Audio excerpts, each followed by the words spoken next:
Sir कोई doubt नहीं? 8 वाला जो श्लोक है सर उसे फिर से समझा देंगे। 8, 9 और 10 वाला सर। बिल्कुल, मैं तो पूछ ही रहा हूँ कि मेरे से तो बताओ, कौन एक्सप्लेन करूँ आप लोगों को। ठीक है, तो संबंध यहाँ पे जो लिखा है, जैन निर्वित समाधि की विशेषता का वर्णन करते हैं कि निर्वित समाधि की क्या विशेषता है। तदपि बहिरंगम निर्वीजस्य, तदपि यानी ये ऊपर कहे गए हैं क्या, धारणा ध्यान समाधि तीन, तो निर्वित समाधि के लिए बहिरंग साधन है। क्यों? क्योंकि निर्वित समाधि के लिए अंतरंग साधन होगा समाधि की क्या अवस्था, जो आपको किसी भी क्या कहें एलिमेंट से, किसी भी विषय से संसार के आपको जोड़ करके ना रखे, तो वो होगी अंतरंग अवस्था। और निर्वीत समाधि के लिए धारणा ध्यान समाधि बहिरंग मानी जाएंगे। ठीक है, ये बता दिया इन्होंने। धारणा ध्यान समाधि निर्वीत समाधि के हिसाब से, उसकी दृष्टि से ये बहिरंग योग माने जाते हैं। ठीक, अब नेक्स्ट ये बात करते हैं, गुणों का स्वभाव चंचल है। ठीक है, गुण आपके चंचल है, कह दिया। कहते हैं कि गुण चंचल है, उनमें प्रतिभा जो चंचल है वो हिलता डुलता रहेगा, मतलब कुछ ना कुछ क्रिया उसमें होती रहेगी। कह रहे हैं चित्त गुणों का ही कार्य है। ठीक है, जैसे मान लो हम जो भी काम करते हैं उसका रिफ्लेक्शन दिखता है, तो जैसी हमारी प्रकृति होगी उस काम में भी वैसी चीजें निकल करके आएंगी। तो वही कह रहे हैं कि चित्त गुणों का कार्य है, तो चित्त में भी गुणों के रिफ्लेक्शन आएंगे, तो चित्त भी चंचल हो गया। चित्त जो चंचल है कि कोई एक अवस्था में रह नहीं पाएगा वो, तो निरोध अवस्था के समय उसका कैसा परिणाम होता है ये बताने के लिए चित्त को एक्सप्लेन, वैसे तो कह दिया कि चित्त चंचल है, लेकिन निरोध अवस्था के समय कैसा होता है उसके बारे में बताने के लिए कह रहे हैं। व्युत्थान निरोध संस्कारी हो, अभिभव प्रादुर्भाव, निरोध क्षण चित्तान्वयो, निरोध परिणाम। ठीक है, व्युत्थान अवस्था के संस्कारों का दब जाना और निरोध अवस्था के संस्कारों का प्रकट हो जाना। और निरोध काल में, क्यों? क्योंकि निरोध अवस्था के संस्कार प्रकट हो चुके हैं, तो उसको काल को कहेंगे निरोध काल। ऐसे निरोध काल में चित्त का निरोध संस्कारानुगत, अब जो संस्कार है चित्त में, जो स्मृति है चित्त में, वो निरोध अवस्था की बन गई है। ऐसे अवस्था में निरोध काल में चित्त का निरोध संस्कारानुगत होना निरोध परिणाम है। बात सिर्फ इतनी सी है कि चित्त में जो हमारी साधना में जो चीजें बाधा डालती हैं, ऐसी अवस्था के संस्कार दब गए हैं। ठीक है, और जो हमें निरोध यानी समाधि की तरफ ले जा रहे हैं, ऐसी अवस्था के संस्कार उदित हो गए यानी प्रकट हो गए। तो जब उस अवस्था के संस्कार प्रकट हुए तो उसे निरोध काल कहा जाएगा। ऐसी अवस्था में जो संस्कार प्रकट हुए हैं तो निरोध संस्कारानुगत होना निरोध परिणाम कहलाता है। ठीक है, क्लियर है? Yes sir. जी सर। उसके बाद नेक्स्ट है हमारा क्या, अब कह रहे हैं कि जब ये निरोध संस्कार रहता है, निरोध काल में निरोध अवस्था बनी रहती है चित्त की, तब क्या होता है? तब क्या होता है?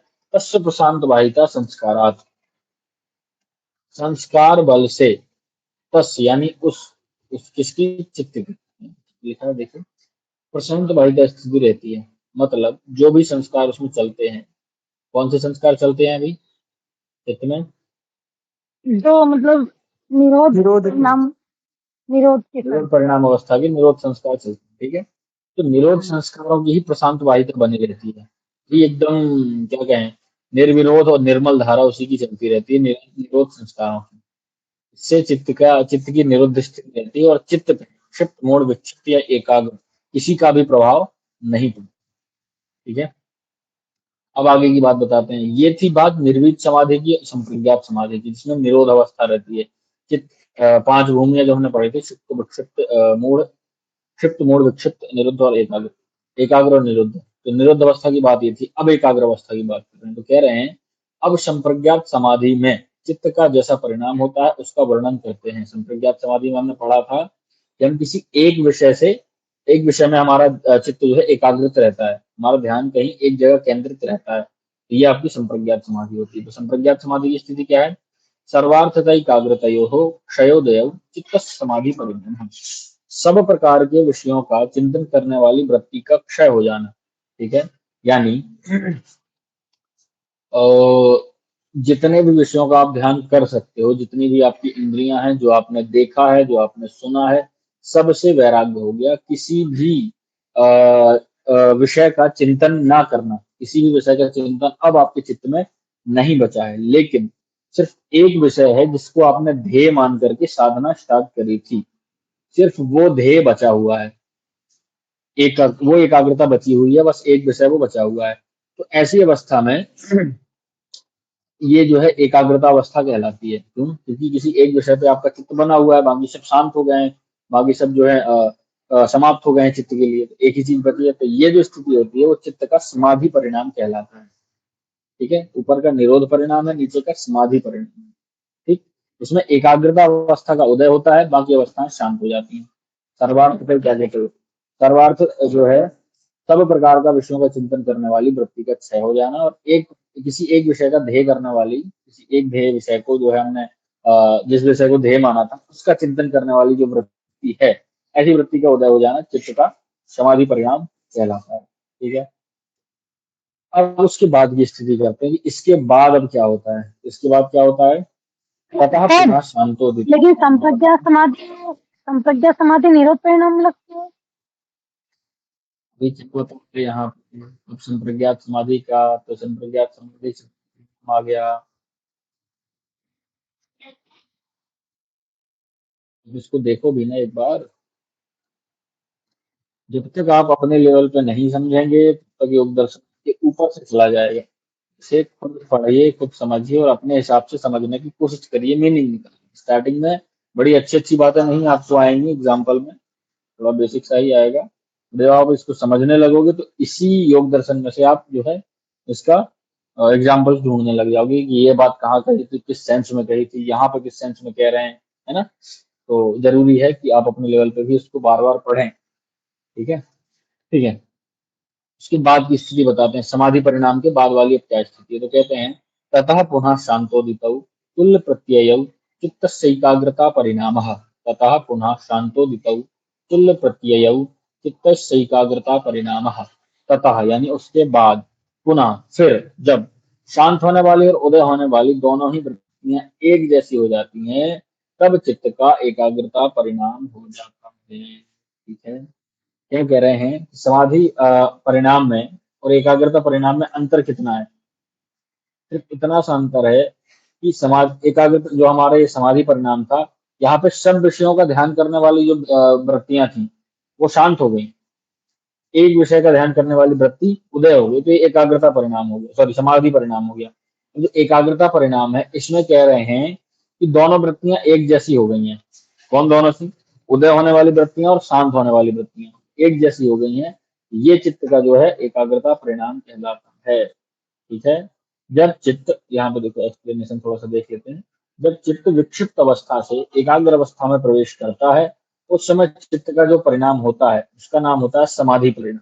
ठीक है, और जब चित्त भली भांति समाहित हो चुका होता है, ठीक है, जब चित्त जो है भली भांति समाहित हो चुका होता है, उसके बाद चित्त में जो परिणाम होता है उसको कहते हैं एकाग्रता परिणाम। उसमें शांत होने वाली वृत्तियां और उदय होने वाली वृत्तियां एक जैसी हो जाती हैं। अब एक जैसी क्यों हो जाती हैं?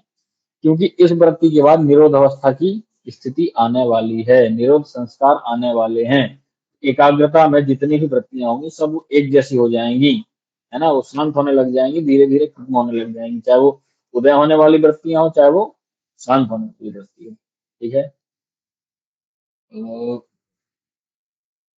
ठीक है, आप ये क्या कह रहे हैं, यही समाधि परिणाम में और एकाग्रता परिणाम, बस यही अंतर है। ठीक है, समाधि परिणाम में शांत और उदय होने वाली वृत्तियों में भेद होता है। शांत होने वाली वृत्तियां शांत होती हैं और उदय होने वाली वृत्तियां उभरती हैं।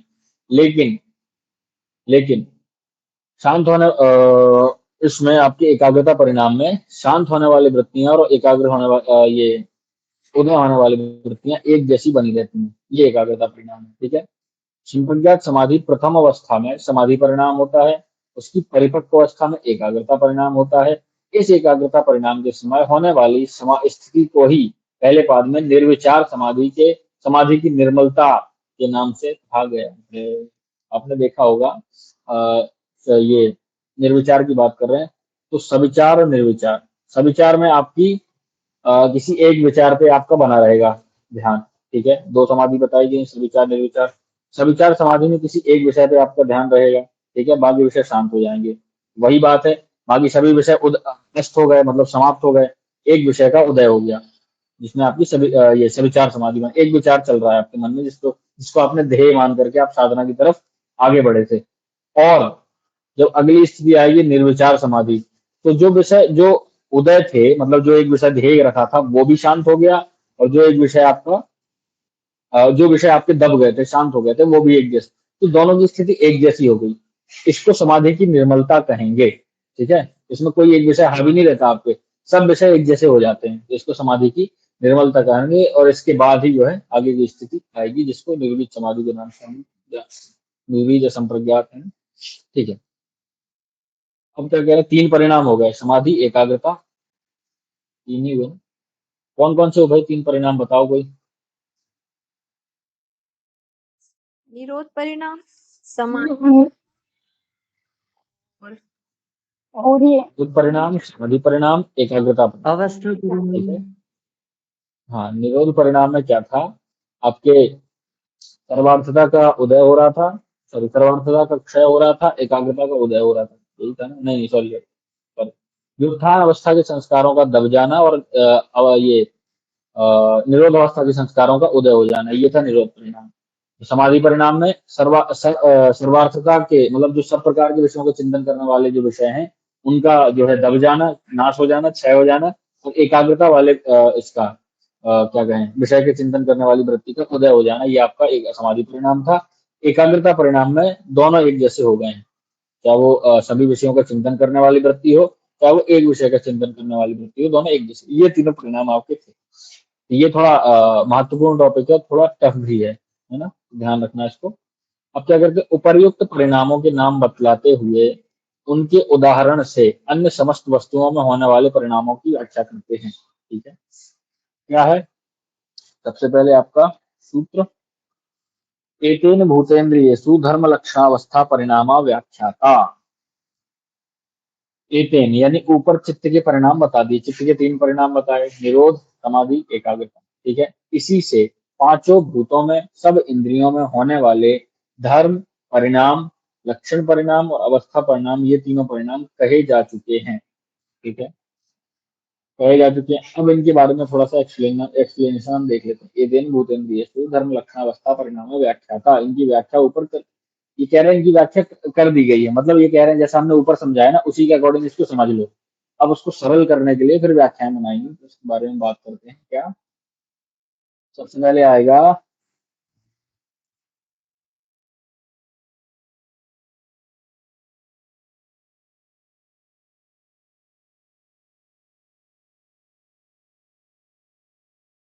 ये कहना चाह रहे हैं, देखो इस बारे में ये कहना चाह रहे हैं कि चित्त के जो परिणाम बताए ना इनने, तो कह रहे हैं इसी तरह से देखो, चित्त के परिणाम है, तो चित्त तो गुणों का काम है, तो गुणों में भी परिणाम होते हैं। तो गुणों का काम सिर्फ चित्त थोड़ी है, गुणों का काम पंच महाभूत भी हैं, इंद्रियां भी हैं। तो जैसे ही कह रहे हैं कि हमने चित्त में समझा दिया, वैसे आप पंच महाभूत और इंद्रियों को भी समझ लो। इस सूत्र का सिर्फ यही, इतनी ही मीनिंग है, और उसको कैसे समझना है उसको एक्सप्लेन अभी ये नीचे कर रहे हैं। कह रहे हैं ये ध्यान में रखना चाहिए, सांख्य और योग के सिद्धांत में कोई पदार्थ बिना उत्पन्न हुए नहीं होता, पदार्थ उत्पन्न होता ही है। जो कुछ वस्तु उत्पन्न होती है वह उत्पन्न होने से पहले भी अपने कारण में विद्यमान थी, लुप्त होने के बाद भी अपने कारण में विद्यमान है। सांख्य जो है, योग जो है, कार्य में कारण पहले से विद्यमान था ऐसा मानता है। ठीक है, मतलब जैसे मिट्टी है, तो मिट्टी में घड़ा विद्यमान है, भले वो बना है या नहीं बना है, वो विद्यमान है।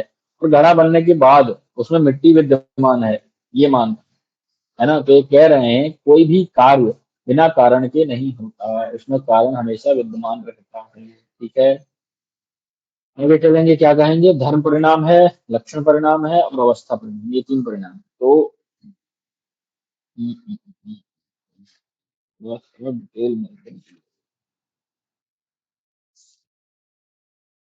चलो, सोचा सही समझाने की कोशिश करते हैं, नहीं समझ में आएगा तो फिर ज्यादा डिटेल देखेंगे। कह रहे हैं धर्म परिणाम, धर्म परिणाम क्या है, जब किसी धर्मी में एक धर्म का लय होकर दूसरे धर्म का उदय होता है तो उसे धर्म परिणाम कहते हैं। ठीक है, जैसे चित्त में धर्म व्युत्थान अवस्था के संस्कार दब गए थे, निरोध अवस्था के संस्कार प्रकट हो गए थे। ठीक है, अब जैसे मिट्टी से घड़ा बनाएंगे, मिट्टी के संस्कार दब जाएंगे और घड़े के संस्कार प्रकट हो जाएंगे, इसको कहेंगे धर्म परिणाम। ठीक है, समझ में आया इसका। जी सर। जी। चित्त में एकाग्रता के, जैसे ये चित्र में बताया था, सभी अवस्थाओं के संस्कार दब गए हैं, मतलब जो चलो ऐसे देख लो, व्युत्थान अवस्था के संस्कार दब गए हैं और निरोध अवस्था के संस्कार प्रकट हो गए हैं। तो ये आपका क्या हुआ, धर्म परिणाम हो गया। ठीक है, ऐसे ही इसका एक और उदाहरण है कि मिट्टी से जब घड़ा बनाएंगे तो मिट्टी का संस्कार, मिट्टी के संस्कार दब गए और घड़े के संस्कार प्रकट हो गए। तो ये धर्म का परिणाम हो गया, धर्म बदला। ठीक है, धर्म परिणाम हो गया, तो उसमें दूसरे धर्म दिखने लगे। अब एक धर्म का दूसरे धर्म में दिखने। ठीक है, नेक्स्ट है, या फिर आप बर्फ से पानी समझ लो, पानी से बर्फ, ऐसे करके समझ लो आप, जैसे भी, जो भी आपको ज्यादा इजी लगे। ठीक है, अब आता है लक्षण परिणाम। कहते हैं यह परिणाम भी धर्म परिणाम के साथ साथ होता है।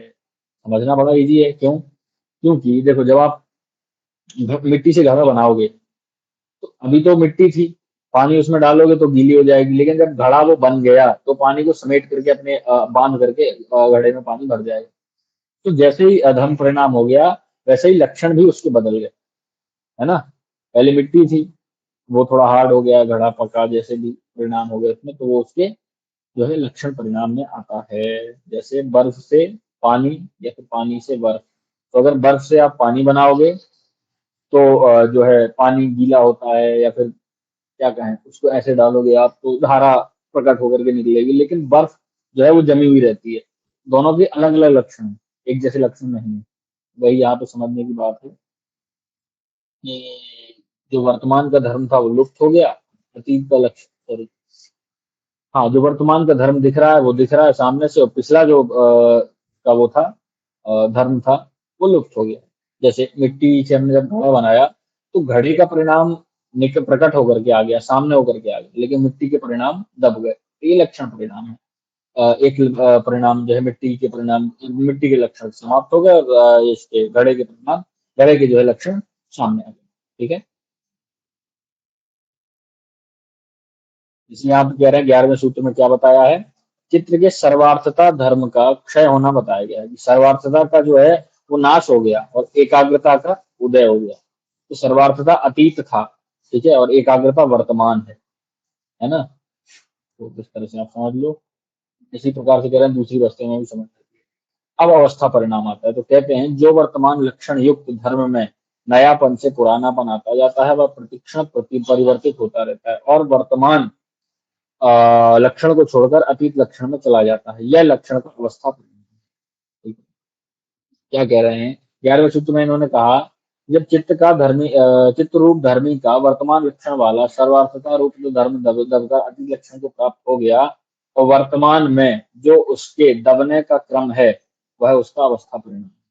कहने का तात्पर्य ये है अवस्था परिणाम का कि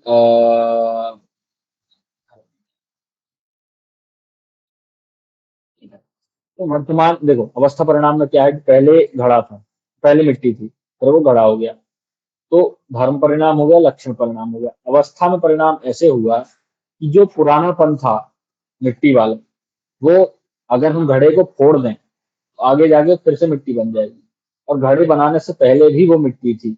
अब बीच में जब हमने उसके इसमें धर्म में परिवर्तन करा, उसको घड़ा बनाया, तब उसमें जो है घड़े का नयापन आ गया, है ना, तब उसकी अवस्था में परिवर्तन आ गया। तो वो प्रतिपल जो है बदलता रहता है उसका। जब हम देखो किसी चीज से जब हम कुछ बनाएंगे, जैसे पानी से अगर हमने बर्फ बनाई, तो वो प्रति क्षण उसमें परिवर्तन आता रहेगा, बदलता रहेगा। मतलब ऐसे कहो कि टेम्परेचर डाउन होते होते बर्फ पिघलती जाएगी, पिघलती जाएगी, पिघलती जाएगी। वही यहाँ कहने का तात्पर्य है कि अवस्था परिणाम क्या है कि मिट्टी पहले भी मिट्टी थी, घड़ा फूटने के बाद भी मिट्टी हो जाएगी, लेकिन बीच में जो उसमें हमने परिणाम किया उस समय वो घड़ा बन के रह गई। ठीक है, थोड़ा सा टफ है, समझ में आया ये वाला? जी सर आ गया।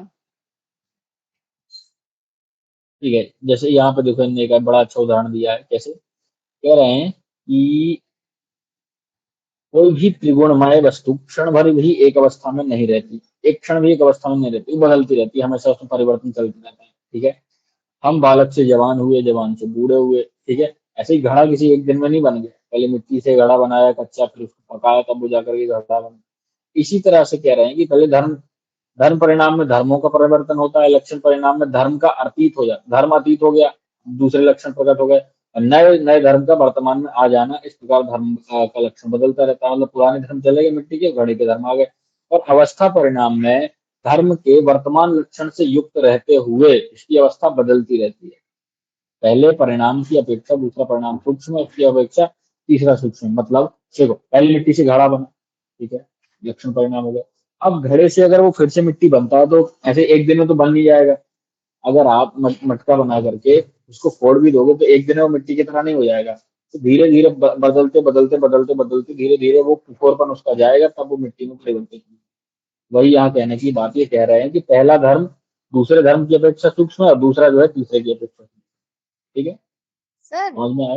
पर ये बूढ़े से वापिस बालक तो नहीं बनते हैं, मतलब बालक से जवान, जवान से बूढ़े, यहाँ तक समझ में आ गया। फिर बूढ़े से वापिस बालक बन जाते हैं, ऐसा बूढ़े वापस बालक बालक तो नहीं बनेंगे, संसार का ये तो वो हो जाएगा।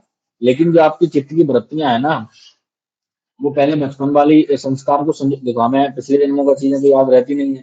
पहले उसने बचपन के संस्कार अपने अंदर से जो, फिर जवानी के, फिर बुढ़ापे के, तो ऐसी चीज अवस्था बदलती गई।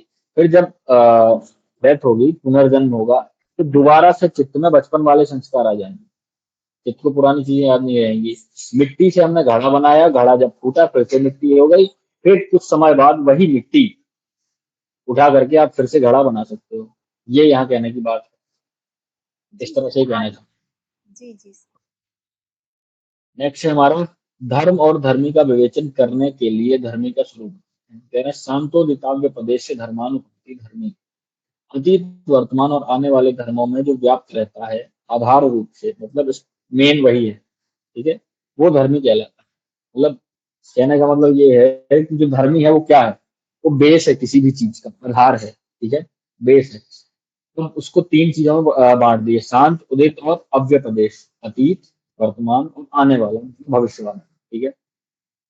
अव्यय प्रदेश से क्या है, जो धर्म धर्म में शक्ति रूप से विद्यमान रहते हैं, ठीक है। अब व्यवहार आने लायक ना होने के कारण जिनका निर्देश नहीं किया जा सकता वे अव्यपदेश कहलाते हैं। इन्हीं को अनागत के आने वाले भी कहते हैं। यहाँ पे तो इनने जल से बर्फ दे दिया या फिर मिट्टी से बर्तन दे दिया, ये चीजें समझ में आ जाती हैं। जैसे मान लो पहली बार जब दूध किसी ने निकाला होगा तो उसे क्या पता कि इससे मक्खन या घी भी बन सकता, नहीं आइडिया था, लेकिन वो उसमें विद्यमान था।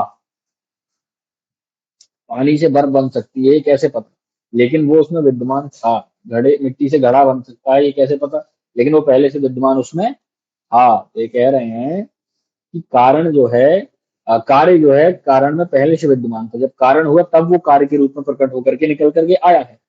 कह रहे इसी तरह से धर्म में धर्मी हमेशा से शक्ति रूप में विद्यमान रहते हैं, बस ये है कि व्यवहार ना हो, मतलब व्यवहार में नहीं आते हैं जब तक, तब तक हमें पता नहीं चलता, लेकिन जब उनका निर्देश हो जाता है व्यवहार में वो आ जाते हैं, जब हम उनमें काम कर लेते हैं तब वो जो है भविष्य के रूप में अपना आकर के आ जाते हैं। तो इसको कहते हैं अव्यपदेश, ठीक है। फिर है उदित। तो कह रहे हैं जो धर्म पहले शक्ति रूप से धर्मी में छिपे हुए थे वे अपना कार्य करने के लिए प्रकट हो जाते हैं, इन्हीं को वर्तमान कहते हैं। जैसे जल में शक्ति रूप से विद्यमान बर्फ का प्रकट होकर के वर्तमान रूप में आ जाना, ठीक है। पहले तो ये था कि अभी जल है, हमें ज्ञान है कि अब हम इससे बर्फ बना सकते हैं। तो जो दूसरी प्रक्रिया उदित वाली, वो बर्फ बन चुकी है। पहले हमें पता चला कि पानी हम फ्रीजर में रख देंगे बर्फ बन जाएगी, ये हुई पहली अवस्था। अब हमने जब सुबह निकाला उसको फ्रीजर में रखने के बाद पानी को, तो सुबह तक बर्फ बन चुकी है, ये हो गई उदित वाली अवस्था, ठीक है। अब बर्फ हमने बाहर निकाल ली, अपना काम करने लगे, ठीक है। बर्फ हमने बाहर निकाली, अपना बर्फ से काम करने लगे, तो वो पिघलेगी धीरे धीरे। पिघलेगी तो उसका जो क्या कहें, जो धर्म था, जो शक्ति थी, बर्फ बनी हुई थी पानी, वो धीरे धीरे पिघलेगा तो वो शांत हो जाएगा, शांत अवस्था में हो जाएगी।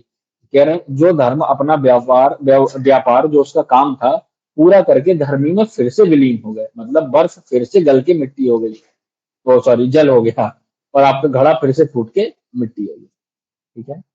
या फिर मनुष्य का आप समझ लीजिए कि चित्त में संस्कार बने, और पहले हमने जो है क्या कहें, जब तक हमने पुरुष का दर्शन नहीं किया, सामने से आत्म साक्षात्कार नहीं किया, तो चित्त में संस्कार बने।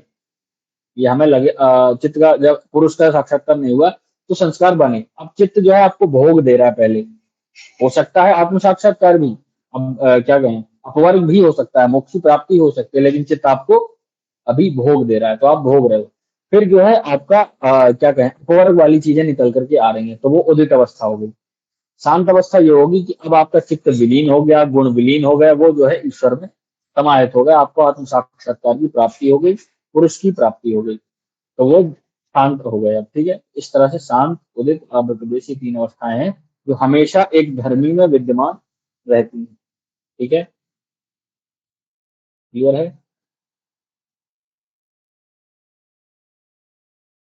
यही कह रहा हूं ना मैं, किसी काल में धर्मी के बिना धर्म नहीं होता, मतलब मेन एलिमेंट होना चाहिए, उसके बाद ही तीनों धर्म होते हैं। अब कहते हैं एक ही धर्म के भिन्न भिन्न अनेक धर्म परिणाम कैसे होते हैं? है तो देखो, कह रहा है, कहने का मतलब इनका ये है कि है तो त्रिगुणी, त्रिगुण की वजह से इतना बड़ा संसार कैसे बन गया? मोबाइल है, लैपटॉप है, किताब है, गद्दा है, चादर है, योगा मैट है, हम हैं, आप हैं, कैसे अलग अलग बन गया? तो कह रहे हैं क्रमान्वितम परिणामान्वित्व हेतु ही। ठीक है, परिणाम की भिन्नता में क्रम की भिन्नता होना कारण है। परिणाम में भिन्नता कैसे आएगी? जब क्रम में भिन्नता होगी। अब कहो कैसे? तो ऐसे कि दूध निकाल करके लाए भैंस, ठीक है, अब हमने उसमें एक दूध में क्या करा, हमने उबाला और खूब उबाला, और इतना उबाला कि उसका हमने खोआ बना दिया। ठीक है, और दूसरा जो बर्तन लिया, दूसरे में दूध डाला, तो उसमें क्या करा, थोड़ा सा दही डाल दिया, तो उससे दही बन गया।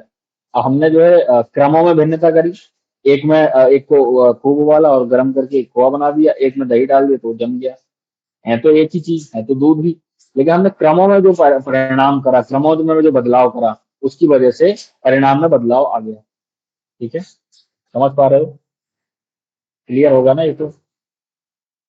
जी जी सर। बहुत बेसिक सी बात है। उसी रुई से, यही इसमें एग्जाम्पल दिया गया है, उसी रुई रुई से जो है धागा बन सकता है, उसी रुई से गद्दा बन सकता है, उसी रुई से तकिया बना सकते हो आप, कुछ ही बना सकते हो, कपड़े बन सकते हैं। जैसे जैसे हम प्रकट करते जाते हैं, वो उसके अलग अलग परिणाम उसमें करते जाते हैं, क्या हम उसमें करते जाते हैं, उसी तरह से परिणाम निकलते हैं। ठीक है, संबंध क्या कह रहे हैं, उक्त संयम किस ध्येय वस्तु में सिद्ध कर लेने पर उससे क्या फल मिलता है? अब देखो, आप जो वहीं आगे स्टार्टिंग वाली बात है, संयम की बात जो कर रहे थे, यहाँ उन्होंने ध्यान समाधि फिर संयम के बारे में बताए, फिर जो है निर्वित समाधि को बता दिया कि बहिरंग है, अंतरंग है, ये सब बताया। उसके बाद फिर थोड़ा सा ना ये बताने लगे कि संयम आ तो गए आपको, लेकिन वो संयम जब भिन्न भिन्न प्रकार की प्रकृतियों चीजों में जब आप लगाओगे, विषयों में जब आप लगाओगे, ध्येय वस्तुओं में जब लगाओगे, तो आपको भटकाएंगे भी। तो इन्होंने परिणाम बता दिए, ऐसे अवस्था परिणाम होगा, ऐसे समाधि परिणाम होगा, ऐसे एकाग्रता परिणाम होगा, ये धर्मी है, ये धर्म है, ये लक्षण, ताकि आप हर चीज की बारीकी को समझ पाओ और विभूतियों को पा करके भटक ना जाओ। तो ये चीजों का महत्व इन्होंने पहले आपको बता दिया। अब आगे आने के अनुसार अपने अकॉर्डिंग जैसे योगी को लगता है उसके अनुसार वो साधना करे, समय विभूतियों को प्राप्त करे और आगे बढ़े। ठीक, तो 16वां सूत्र आता है क्या? परिणामत्रय संयमाद अतीता नागत ज्ञानम। परिणामत्रय संयमाद अतीता नागत ज्ञानम। उक्त तीनों परिणामों में संयम करने से अतीत, अनागत और भविष्य का ज्ञान, सॉरी, हाँ, अतीत और अनागत, भूत और भविष्य का ज्ञान हुआ। अब उक्त कौन से तीन परिणाम थे, कोई बताए मुझे? निरोध परिणाम, समाधि परिणाम और और निरोध परिणाम, समाधि परिणाम और एकाग्रता। धर्म, लक्षण, अवस्था, ये तीन परिणाम। यार धर्मी तो विद्यमान रहता है, लेकिन पहले उसका धर्म बदलेगा, मिट्टी से घड़ा बनेगा, फिर अवस्था बदलेगी, फिर लक्षण, ऐसे धर्म, अवस्था, लक्षण, ये तीन परिणाम। ये तीन परिणामों में जब संयम कर लोगे आप, तो आपको पता चल जाएगा कि अब मिट्टी जो है, मिट्टी से घड़ा भी बन सकता है और घड़े से फिर से मिट्टी बन सकती है। ऐसे हो रहा है ना? समझ पा रहे हो ना? वैसे जो आप कह रहे हो वो गलत नहीं है, उसको हम गलत नहीं कहेंगे, लेकिन वो पूरी तरह से सही भी नहीं है। क्योंकि जब आप चित्त की बात करोगे, तो चित्त में क्या संस्कार पहले थे, क्या संस्कार अब हैं, इनका ज्ञान अगर आपको हो भी गया, तो क्या पता जो है चित्त का जो है क्या कहें, स्मृति से संकर हो जाए, स्मृति मिश्रण हो जाए, जो कि चौथे सूत्र, चौथे पाद में भी हम पढ़ेंगे, है ना? तो ये अभी उन परिणामों की बात है, धर्म, लक्षण, ठीक है, यहाँ पे उसकी बात, ठीक। ये देखो यहाँ पे इनने बता भी दिया व्याख्या में, धर्म परिणाम, लक्षण परिणाम, इन तीन परिणामों को वर्णन किया गया। इनमें संयम कर लेने से भूत भविष्य का ज्ञान हो जाता है।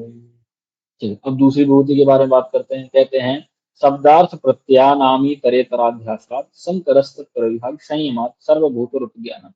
शब्दार्थ प्रत्यय प्रत्ययानाम शब्दार्थ प्रत्ययानाम इतरे पराध्यासात संकरस्त प्रविभाग संयमात सर्वभूत रूप ज्ञानम।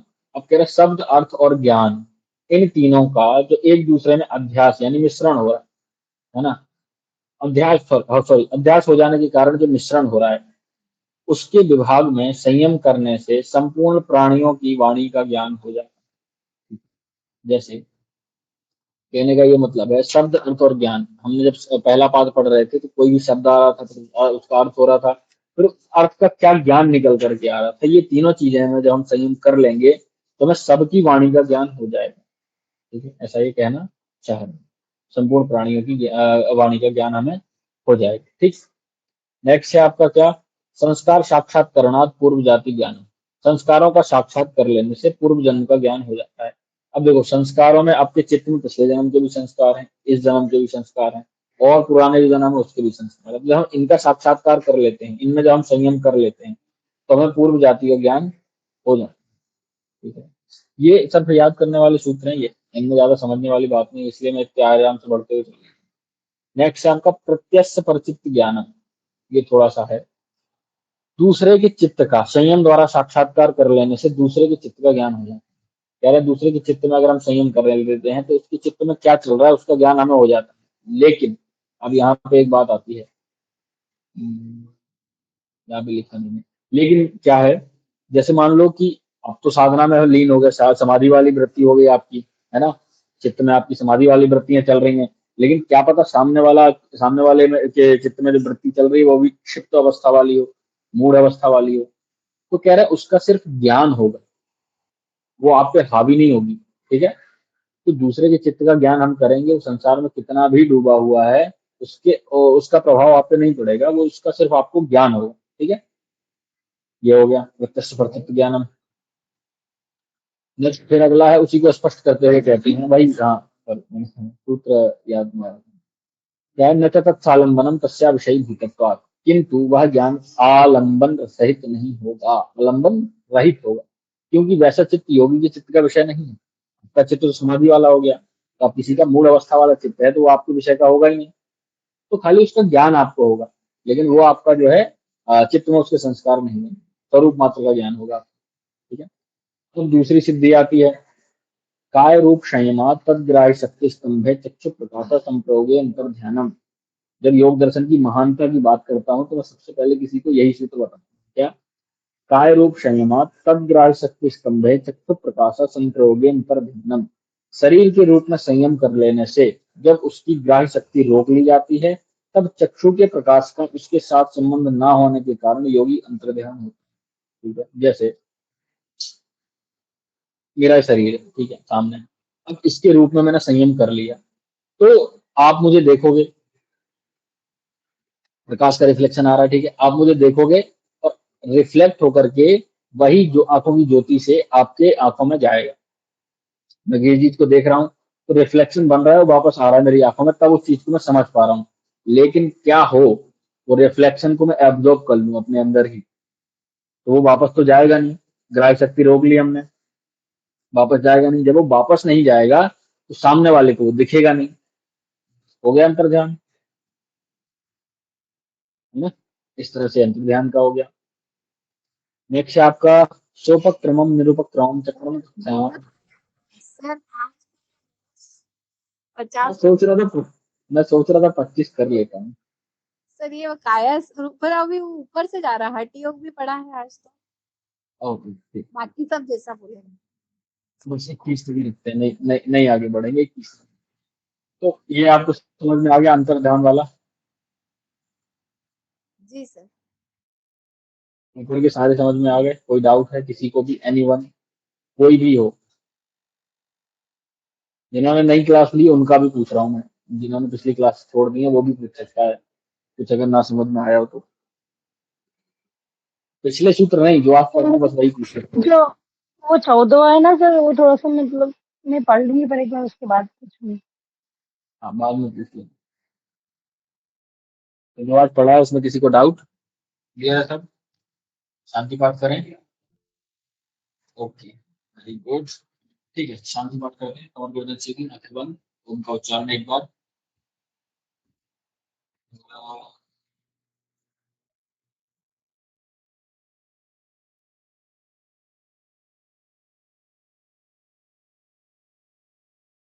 शांति शांति शांति सर्वारिष्ट शांति।